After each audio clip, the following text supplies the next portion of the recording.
NCERT solution chapter 1 electric charges and field question number 6 4 point charge QA is equal to 2 microcoulomb, QB is equal to -5 microcoulomb, QC is equal to 2 microcoulomb and QD is equal to -5 microcoulomb are located at the corner of the square ABCD of side 10 centimeter. What is the force on the charge 1 microcoulomb placed at the center of the square?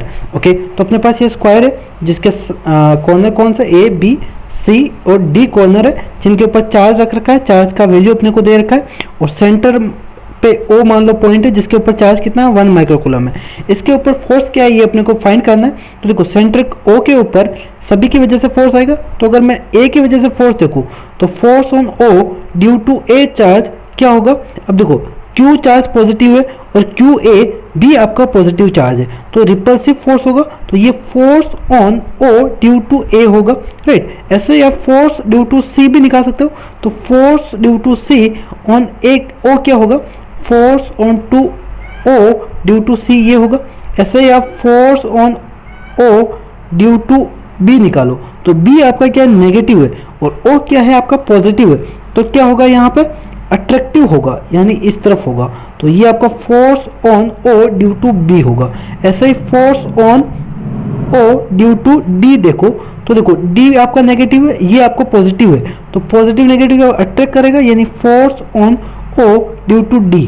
Okay अब अपने को ये सारे force निकालने हैं। Force on O due to A कितना होगा, ये होगा K QO into QA upon distance जो भी है अपन डिस्टेंस r ले लेते तो r स्क्वायर लिख लेते। अब सभी जगह ये r ही होगा, डिस्टेंस तो सेम ही होगा। ओके अब यहाँ पे अपन चलो ये अपना फोर्स हो गया।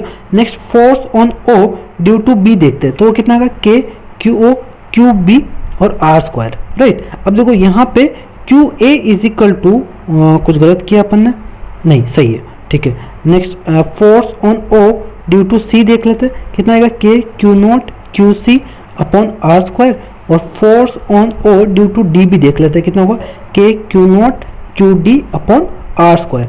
अब यहाँ पे देखो QA इज इक्वल टू क्या है QC है और QB इज इक्वल टू क्या है QD है, इनका मैग्नीट्यूड सेम है और साइन भी सेम ही है।